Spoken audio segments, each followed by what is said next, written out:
On this month's episode, we take you to the hills in Scotland to show you the brand new Guide IR 518EC thermal imager. We're also going to be field testing the Nite Site Spotter, and we're going to show you how a wildlife camera can be set up in the field with the do's and don'ts. We're also going to be going in depth and talking to the experts on the Night Master 400 infrared illuminator. Welcome to the Night Vision Show.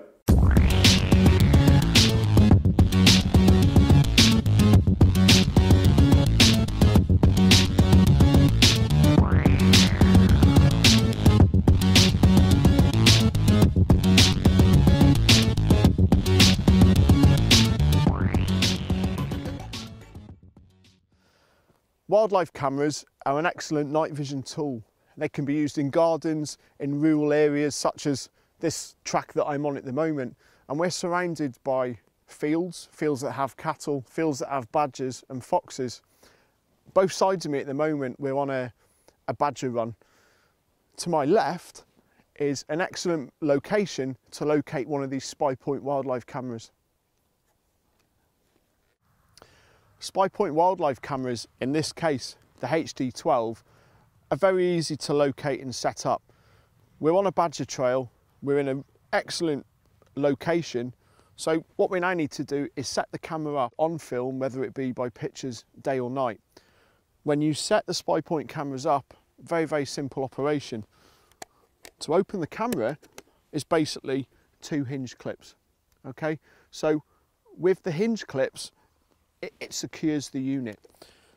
When you open the camera up, you can see obviously on the right hand side there you've got your basic setup instructions. However, the unit itself actually comes away from the camera, so if you're in the field and you need to maybe quickly view some footage on the camera, this actually steps away from the casing and it simply clicks back inside nice and easily, like so.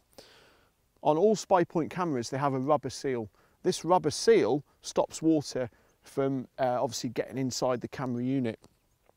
Obviously, to power the Spypoint, the main thing that people are going to use are lithium batteries. And in this case, we've put in a Spypoint lithium camera battery pack.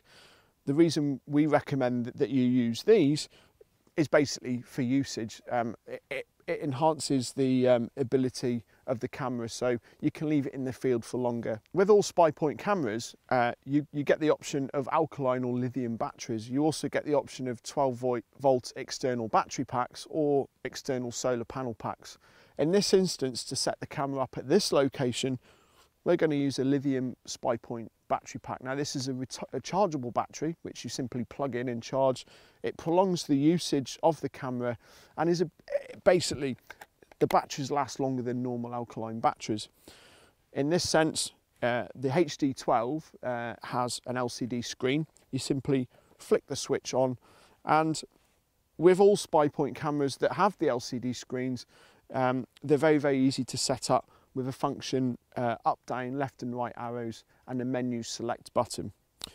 Once you've set the camera to the specific requirements that you want, in this case we're going to set this camera up and we're going to film it to try and capture the badger footage by night time in the infrared, you would then look at locating the camera down at the location. To set up a wildlife camera, obviously you need to get the position right.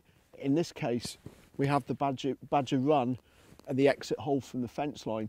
So we're using a basic trail pod stand or tripod, if you like, which can be set up fairly easy. Now these are obviously very flexible and obviously to suit the ground that you're going to position the camera in front. So we've set the camera up inside, that's all ready to go. We now need to position this camera facing our target area, if you like. At some point during the night, hopefully, fingers crossed, we're going to get a badger either exiting or entering this hole. The camera is set up, it's sturdy on the ground, it's at low level. When the camera triggers, if a badger triggers the camera during the night or another animal triggers it, with the HD Spypoint HD12, it has black flash LEDs. So basically that means that it's highly unlikely that the animal is going to be spooked when the infrared triggers. The difference between the black flash LEDs and the red LEDs is that they work at different nanometers in the light spectrum. In this case, the HD12 uses 940 nanometers, which means the human eye can't see it. What's also good about this camera with the black LEDs, if you're using this camera for surveillance and observation where humans are involved, or you're securing farm buildings or small holdings, the human eye will not see the flash of the LED when it triggers. Just one thing to remember, folks, with these wildlife cameras, it's heat in motion that triggers the camera's sensors. So on here you have a distance selector of 5 to 50 feet with this particular camera. So with heat in motion, that is what's going to trigger the camera. Now, with the Spypoint wildlife cameras, there is a slight delay from trigger time to when it actually starts recording.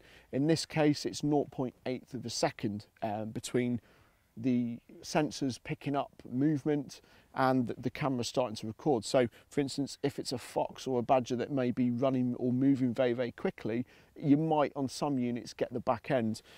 So it's always good maybe to put some bait or food down. What we like to do is for the badgers, we like to put plain peanuts down. Badgers love peanuts. So before we go away and this camera's set up, we will put down some of those peanuts just to entice the badgers. So a lot of people make the mistake that they think that it's tree branches or grass leaves that trigger the camera. That's not the case. It's heat in motion. And as you can see here, we've got the small hawthorn branches there in the long grass. In this case, we've got the angle of the camera looking straight into that badger sort of run hole. We shouldn't have any problems with that. There are some other options to locating wildlife cameras. It's not just using the tripods to situate the camera on the ground. And in this example, I'm going to locate the wildlife camera onto this fence post. Now, to do so, we're going to use a basic webbing strap. On the back of these Spypoint cameras, you have two tree grips, top and bottom, and you also have the loops to feed the webbing strap through. And it's worth taking the time to get your camera secured in the right position. There's nothing worse than thinking you set the camera up and going away and this is just going to fall away from the branch. So it does pay to spend a little bit of time setting this up securely. As you can see, the wildlife camera is now secured to the post using the webbing strap, with the ability to obviously tighten and loosen the webbing straps for the camera. It obviously stops it from moving around, so it stops the wind from blowing the camera. Obviously we live in the UK, we get strong winds, and that's something that you shouldn't forget about. You know, wind, if it's not secured properly, is going to rock the camera, and it could end up affecting the resulting video or image. So we've got the webbing strap attached to the camera, attached to the post. The tree grips are coming in because it's stopping the camera from moving. I'm left with the surplus webbing strap, and what we simply do with that is obviously feed it around the tree or the post where you've secured it, tuck it in behind. The last thing you want is that flapping around in front of the sensors. Again, it's not going to trigger the sensors, but it could spook one of the animals that comes into range. But it's nice and secure, and this is just another way of setting up your wildlife camera in your garden or in a rural location. It's always good to remember, folks, that having the camera set up in a straight line facing this way is not necessarily going to capture the animal when it moves into the trigger zone. So one of the things we recommend is to get a wedge, whether that be like a doorstep shaped wedge or a stick or a branch, and you place that in the top part of the camera. And what that does, it angles the camera down towards the ground. Now, through our field tests that we've done with the Spypoint cameras over the years, we found that if you're going to set a camera up in a tree or on a post, if you can, the ideal height is around about 5 feet, and then angling the camera down to the ground. That way the camera is elevated, you've got a much clearer detection zone, and hopefully your results are going to end up in seeing the whole of the animal rather than just the top end or the back end as the animal moves through the frame. The Tiny W3 is an excellent tool for security. It's our recommended wildlife camera for security applications. However, don't forget, folks, it's not just security it's used for. This can be used on farmland, it can be used on estates, it can be used for wildlife observation in any conditions. It's an effective tool. It's an effective wildlife camera, the Spypoint Tiny W3. I'm joined on the Night Vision show by Wildlife Stu. Stu's been using the wildlife cameras for a long time, filming badgers, foxes and deer and everything else that crosses the land. Stu, you're going to tell us a bit about the wildlife cameras. Wildlife Stu's going to tell me about what you're currently doing, and you've got a few ideas about using the wildlife cameras there, haven't you? Yes, I've located a new badger set now, so I'm going to use the Tiny 3 and the black box here because it's less than 500 feet, yeah. Well, the good thing about that for Wildlife Stu, he will actually be able to sit in his house with the black box, with the W3 located at the badger set, and watch the footage, won't you? So, have you got? Are the badgers new to that area then? Do you think? Yes, I think within the last kind of week. Yeah, and that's what? How far away from where you live? Is it quite close? 100 metres. 100 metres. So, you know, yes, we hear about badgers in gardens. In this instance, it's badger. It's on farmland, and it's close enough for Stu to sit in his house in the warm and use this. The Spypoint Tiny W3 can have up to 10 black box units synced up to it. Now, as long as each one of these is situated within 500 feet, not only does that enhance the detection range, it just gives me a better feeling of security, if you like. In this instance, you know, this is the entrance to my building site. I don't want my tools, my diesel being taken by thieves. It's a great security tool, and being able to locate this away from the main box is just another bonus. One thing I should say is these black box units can be hidden, they can be located on trees or posts or on the ground. Should the main Tiny W3 camera get stolen, everything's backed up onto these units. So where you would inform the police or for criminal reasons, not only have you still got your evidence, it's highly likely that you're going to catch the people that did it. Joining us on the show is Paul from Scott Country, and he's going to be telling us about the new Guide IR 518 EC thermal imager. It's a phenomenal bit of kit. Paul, this looks like the bee's knees. Yep, this is the new Guide 518 EC. It's an improvement over the old 518C model. It's got various different improvements, including a higher resolution, now 640 by 480, a detection range of up to 1200 metres at night, which is a phenomenal distance, and it'll pick up small animals such as rabbits, badgers, foxes at that distance, not just larger animals also. 1200 metres at night time or in the day or in any conditions. You know, we've discussed before how foliage and grass gets in the way. How does this stand out against, say, other thermal images that just have a black and white heat signature, for example? It's not just the black and white heat signature.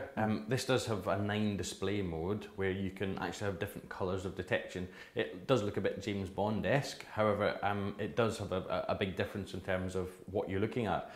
Switching to red hot modes, for example, you can see red hot sources and track red hot sources, the hottest source on the scene. You also have a 50 Hz refresh rate.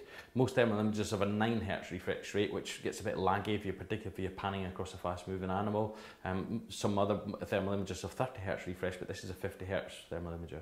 And that's an important thing to remember, because with thermal images, there's nothing worse than getting this distortion. If you're watching, for example, a roe deer or a red deer making its way across a field and it suddenly bolts, with the lower Hertz models you are going to get that distortion. So in some ways this model eliminates that, doesn't it? And it just makes the viewing experience that much more sharper. Absolutely. There's virtually no lag. If you're panning across a field, if you're watching a fox running across a field with a 9 Hz thermal imager, it'll be very stuttery, if you want to use that term, or very laggy. With the Guide IR 518 EC, you get a crisp, sharp image, and you can film at that as well. Paul, what kind of people would use that product in the field? There's various applications, from security and surveillance. You can use it for hunting in terms of vermin control, spotting where vermin are. People can use it for wildlife research, badger surveys. Some game estates will do a survey on what deer are in a plantation at night. They can count deer a lot easier with a thermal imager. Lots of different applications. And that's an important thing to remember, folks, with thermal imagers, because it's not just security and surveillance from a human or a building's environment point of view. To watch wildlife and track them, for example, if you're going to watch badgers at night foraging and taking things into their den, I suppose you can go out in any condition. None of the weather conditions affect this unit, do they? Nope, thermal images aren't impeded by things like grass, foliage, rain, snow or fog or mist. You can scan a field with a traditional night vision device such as the Archer and not see anything. You can turn on the thermal imager as we did when we were testing the kit in the field, and you can see 3 badgers in dense scrub that we didn't even know were there. They were 30 metres in front of us, we didn't even know they were there. Fantastic, and I guess as well, some people will say you don't need all the features on it, but actually you do. Is that right? Because again, it's personal preference, but to be able to pick certain targets out, you need the features, don't you? You need the different features. I'm actually a bit of a convert. My favourite thermal imager was the Pulsar HD38 Quantum. You had black hot or white hot. I did think the different colour display modes were, yeah, they were a nice feature to have, but you didn't really need to know which part of the animal was hottest. However, in the field, in practice, when you're looking for something a long, long way away, a white hot or a black hot, because particularly using it shortly after sunrise or sunset, stones, dry stone dikes, different parts of foliage have different heat signatures and it's difficult to tell them apart. Put the colour modes on here and you can spot a red heat source from up to 1200 metres away.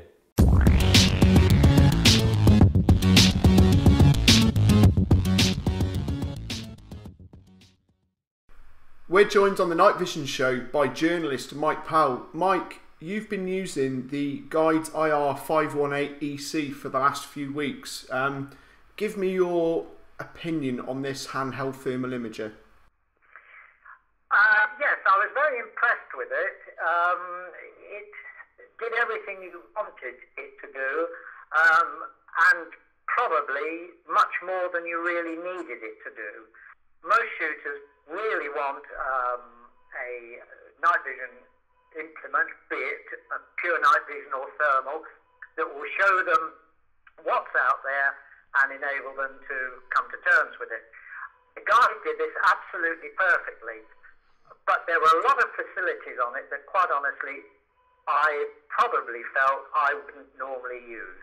For people in the field, people using it for hunting, surveillance and observation, it's obviously got the colour features. How did you get on with, say, switching from using something like the Pulsar HD38, which is the black and white heat signatures, to the colour ones with the Guide? The colour facility on the Guide was interesting, but I would say that's as far as it went where I was concerned. I think if I had a lot of money and I was able to just want to go out and look at things, then I think the Guide would be absolutely perfect. Fantastic. Mike Powell, thank you for joining us on the Night Vision show. We will be speaking to you again in further episodes, and thank you very much indeed.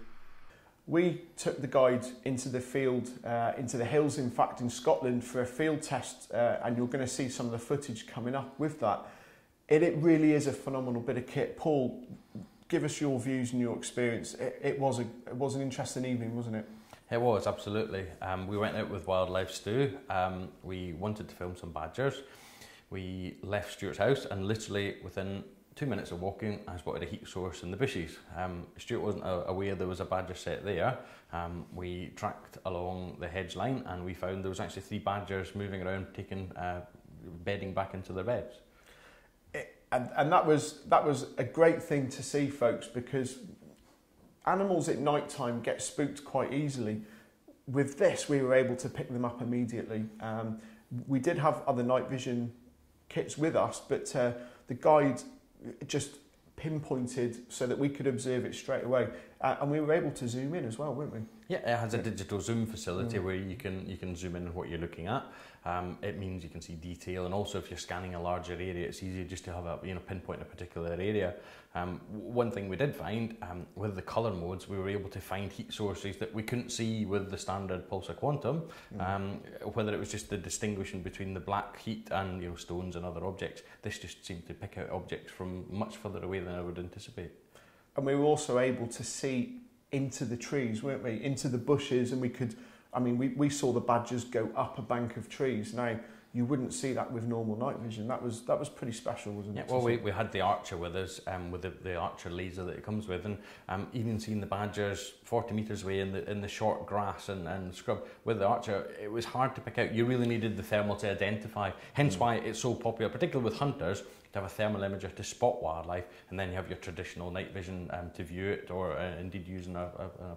And that's an important point, folks. We were also able to see the badgers moving up through the trees, weren't we? Other night vision devices can't see that. No, we had the Starlight Archer with us. We were just using that with a new attachment, which we'll cover later. But the thermal, you could see heat sources moving about in the gorse and the scrub, whereas with Archer, we would never have known it was there. A lot of people use thermal imagers for that purpose, use them for detection and spotting an actual heat sources there, and then using the traditional night vision device. And one thing to remember, when you're talking about thermal imagers and night vision, you hear people talk about Gen 3 Plus, Super Duper, all these different things. We compared the guide against a Gen 3 Plus image intensifier with the Starlight Archer, and the Starlight Archer could not pick up the badgers. And that was a good field test for us, wasn't it? Because it just shows that with this technology, you get better results in those specific conditions. Well, intrinsically, thermal imaging and traditional night vision are very different. A thermal imager is seeing a heat source, an infrared heat source. So whether you're looking at a badger, a fox, a roof of a house, a vehicle, you'll see a heat signature coming from it. Whereas with night vision, there's no heat signature. You're just seeing infrared to view at night. So the human eye is much more susceptible to seeing heat sources. At further distances with this, you wouldn't see with a normal night vision device at all. And an interesting and exciting part of the evening was when we picked up a rather large object, some distance away, I might add. Yep, we're still a little bit puzzled. We're hoping local wildlife ranger Keith Kirk will scrutinise the footage for us. We picked something up probably about 400 metres away. Stuart was using it at the time, and it actually jumped a dry stone wall and then started moving up a field. It was larger than a badger. Personally, I think it was a large badger. We're not 100% sure yet, but I'm hoping Keith will identify that, and we'll let you know a bit about that in the next show. And that's all part of doing the field test, folks. And again, observation and surveillance, we were able to pick up that object moving at some speed, I might add, and it did jump quite a high object. So, you know, obviously it's a process of elimination for us, but with this, we were able to see it. Brilliant bit of kit, and that's the Guide IR 518 EC.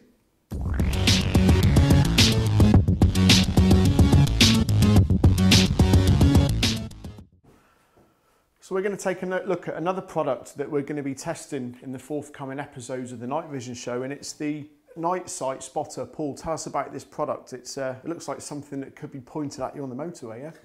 It is a little bit unwieldy looking. When we first tested it with Keith Kirk, we got it out of the box and we thought, whoa, what's this? Yeah, it's a bit large, it's a bit unwieldy looking.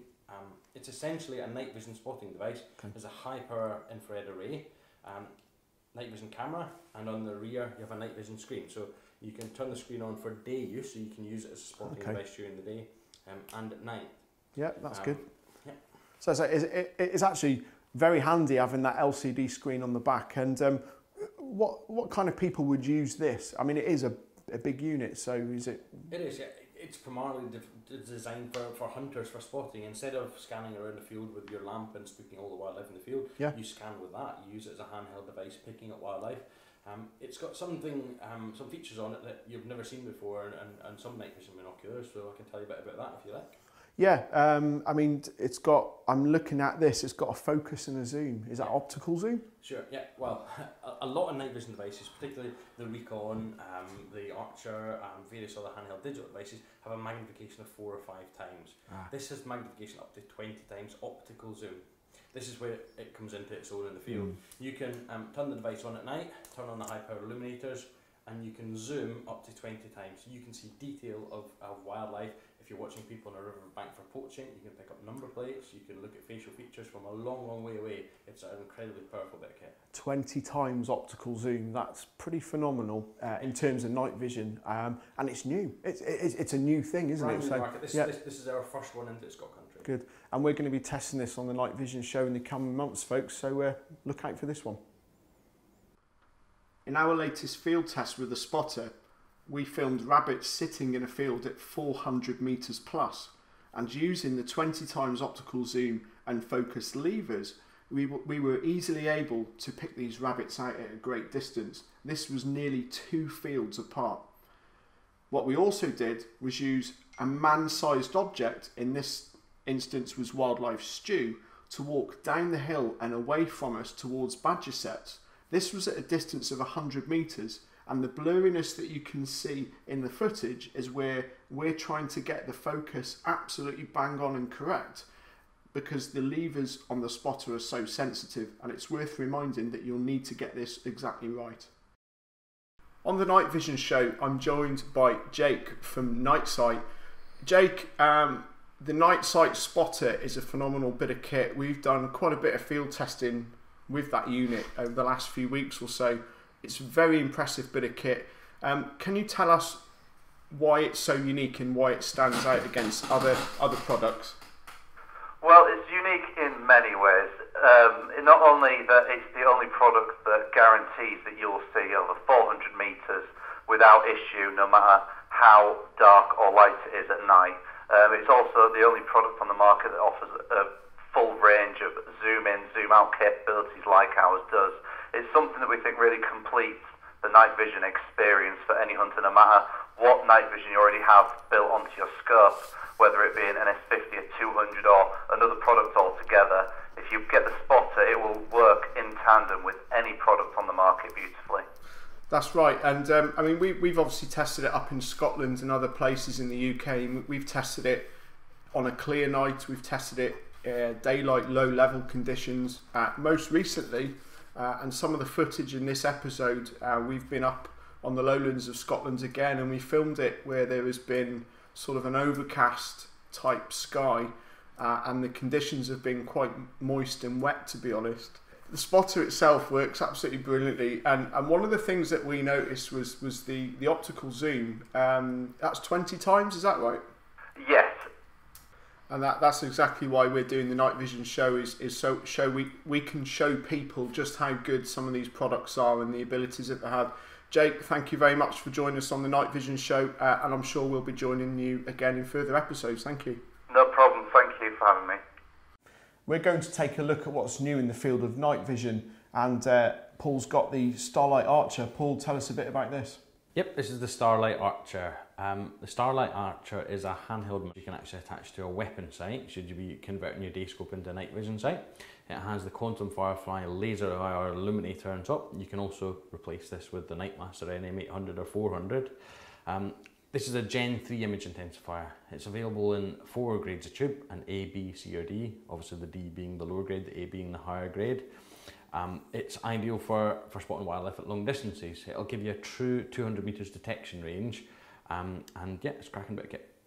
And we're talking Gen 3 is pretty much up there, military levels, isn't it? That looks unconventional on the rear of the monocular there. What's that? That looks a bit strange. Yep. With traditional night vision, doesn't have a digital signal, so there's no digital output. Unlike the Pulsar thermals and Pulsar digital Recon devices we use that have a digital output, you can connect a camcorder or an NPR player, for example, to this. This we have to adapt. We have an eye scope here from Highland Outdoors. This eye scope is used to attach to traditional rifle scopes or spotting scopes to allow you to attach your iPhone to it. We've adapted it ever so slightly, and we've connected it up to the Archer, which allows us to actually view at night in complete darkness and record it through our iPhone. That's actually really interesting. I suppose when people watch, say, for example, a documentary or a news feature, and it's based on the military, say, for example, in Iraq or Afghanistan, and you get those pictures at night time, that's effectively what you're doing there with that adapter, isn't it? Yes, absolutely. Yep, we're recording an image intensifier image. You'll see the traditional green phosphorus image that you've seen in Bond movies and on military army movies. You'll see the green phosphorus image. This does exactly the same. We can record it. We can use it in the field for watching wildlife. We used it with the handheld thermal imager for spotting, and then we use this for viewing and recording. And it's got an aperture on the front and a focus. Is it quite simple to use? Yep, really simple to use. You have an on-off switch, nothing much to go wrong there. You have a focus ring at the front and an aperture here. Now the aperture obviously adjusts the f-stop and allows how much light goes into the image. Fantastic, and obviously it looks well built, looks pretty solid. Yep, Archer's a sturdy bit of kit. We've been selling them now for a good few seasons, and yeah, they're solid and robust and made in the UK. Do's and don'ts with that product, would you recommend? Yeah, it's very different from a digital device. You can't turn this on in daylight. If I was to turn it on in here in the studio, in theory it would damage the tube. A lot of tubes auto-gate, they actually shut down before they create any damage, but you don't want to be using this looking at bright light sources. If you're panning across a field and there's a car coming up the hill with bright headlights on, you don't want to look at it. You'll get a halo effect coming from the lights. It won't damage the device the first time you do it, but if you use it consistently in bright light conditions, you'll damage the device. And obviously it's an image intensifier. It doesn't have a TV out or an AV cable, does it, this device? No, it doesn't. No, you just have your eyepiece. There's normally a rubber concertina piece that you hold up to your eye here. We're using the eye scope with your iPhone attached to it instead. Kind of people that use this product? Most people that use it are hunters traditionally, because you can use it for a spotting device then attached to your weapon sight for vermin control. A lot of people use it just for wildlife spotting and wildlife observation. You can use it for security and surveillance as well, and with the addition of the eye scope, you can actually use it to record footage as well. So there you have it, the Starlight Archer, and this will be featuring in next month's episode on the Night Vision Show.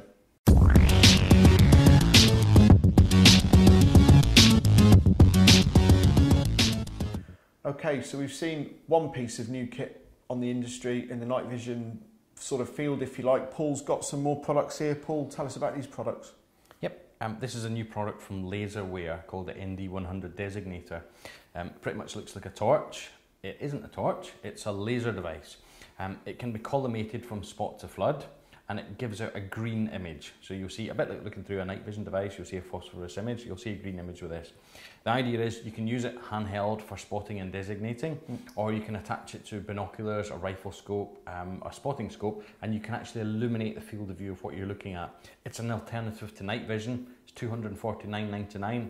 Great for people who don't want to spend the money on a dedicated night vision device. So this looks like the kind of product that personally I would use at long range, maybe to identify something over, what, say 400 metres? Yep, manufacturer claims up to 500 yards with this. You can collimate it from spot to flood, so of course at longer distance you can have it spot, for the closer distances you can have it flood. Yeah, and it's ideal for vermin control, for watching wildlife as well. Fantastic. You've got a couple of other products here. Yep. You've got two together. This I recognise as the Pulsar Recon, which is a handheld night vision monocular. What's this new gadget on the side of it? This is the new Night Master 400. Pulsar Recon's a handheld digital night vision device, so it works similar to the Archer, but you'll see a grey, black and white image with this. There's no image intensifier in here. It uses a CCD chip to process the image electronically, so you can see at night using either the built-in laser IR, which is a bit grainy, a bit noisy, or we bolt on the Night Master 400, $124.95 or $159.99 with a kit with a mount, and you'll see 200 metres crystal clear with this. It's kind of the perfect combination. I've actually used the Recon monoculars in various environments, not only in the UK but abroad, for various sort of specifications, if you like. So in my view, Paul, the ability to have the enhancement of the infrared is pretty much a must-have these days, isn't it? Yep. Then the Night Master on the side just gives you a much sharper beam. You can see further. It's focusable from spot to flood as well. The Night Master combined with this, you're looking, around the £500 mark for a device which you'll see 300 metres away in ideal conditions. There's nothing in the market will come close to it for spotting. And again, the kind of people that are going to use this, maybe. Everyone from police, military could use them for spotting. People watching for poachers and riverbeds. Gamekeepers, hunters, and people generally watching wildlife. We've seen a big insurge in people buying these going on safari. Because it doesn't have an image intensifier inside here, people can freely take it on holiday with them as such. They can use them for safari. They can film via the video output onto an NPR, and they can get a true representation of the animals they're seeing on holiday. And I do know with these, which is one thing that attracts me to this type of product, is the battery life's pretty good, isn't it, on these? Yep, you'll get 4 to 6 hours, particularly if you're not using the inbuilt laser IR, you're using the external 400, which has its own inbuilt battery source. Yeah, cracking product. There you go, folks. Those are the new products, and we will be featuring these in the show in the forthcoming months. Thanks, Darren. Joining us on the Night Vision Show is Karen from Scott Country, and Karen's going to be telling us all about the new Night Master 400 infrared illuminator. Karen, tell us about the Night Master 400. Good bit of kit, really, isn't it? Yeah, it's a very good piece of kit. It's the latest infrared illuminator from Night Master. As the name suggests, the 400 is it's half the power, or power of the NM800 in that sense that it has a capability viewing range out to 400 metres, depending on the night vision kit that you use, but effective range is about 200 metres. Okay, so it's an infrared illuminator that attaches to things like handheld night vision and weapon sights. Yes, that's correct. So do they work in tandem together then? Yeah? They work together. It basically enhances the image. If you've got a digital night vision device, for example, they're very dependent on the quality of an infrared illuminator, and the quality of this is such that you get a really nice, crisp, clear image with it, as you do with the 800. But it's more specifically used for closer ranges than the 800, probably out to about 200 metres. I do. So I suppose ideal for shorter ranges, maybe up to 150, 200 metres. Yes, that'd be right. Yeah, so for vermin control, it'd be fantastic, wouldn't it? Because it's up. Does it use the same? It uses the same mount for the Yukon Photon, right? Is that? Yes, it uses the same fully adjustable Weaver-based mount that you can fit onto the side of the Yukon for the latest Yukon Photon night vision weapon scope, or the likes of handheld devices such as the Pulsar Recon 750, etc. And the battery life we see is what's probably about a few hours, but I suppose that depends on the conditions you're in, doesn't it? Yeah, battery life is it's a difficult question to answer most of the time, because it does depend on ambient conditions, temperature-wise. You sometimes might get an hour and a half, you might get 2 hours, you might get 3 hours. It all depends. But you can, if the length of the battery runtime is an issue, you can always upgrade this with an additional extension chip. You can put another battery and CD in with it, which then doubles the runtime. Oh, okay. So you've got a longer use of it. Yes. And I know Scott Country is a retailer. What does the kit include? It's got a price of its own, the 400, yeah? Yes, the price of the NM400 on its own, with the kit, which we sell it as a kit because you need basically the kit in order to use it. It's $124.95. Yeah. The torch on its own is $99, but then again, as I said, you would need the rest of the accessories in here, such as the battery charger. There's a scope clamp, and there's the battery as well. Yeah, which it comes with. Well, just from a retailer point of view and an industry point of view, how do you think that compares to other products effectively? On the market at the moment, there's at this particular price point, and even leaving price point aside, even out to £500, this is still the best manufacturer at the moment for infrared illuminators. Yeah, and that all, I suppose, comes down to the resulting image and clarity that you're getting.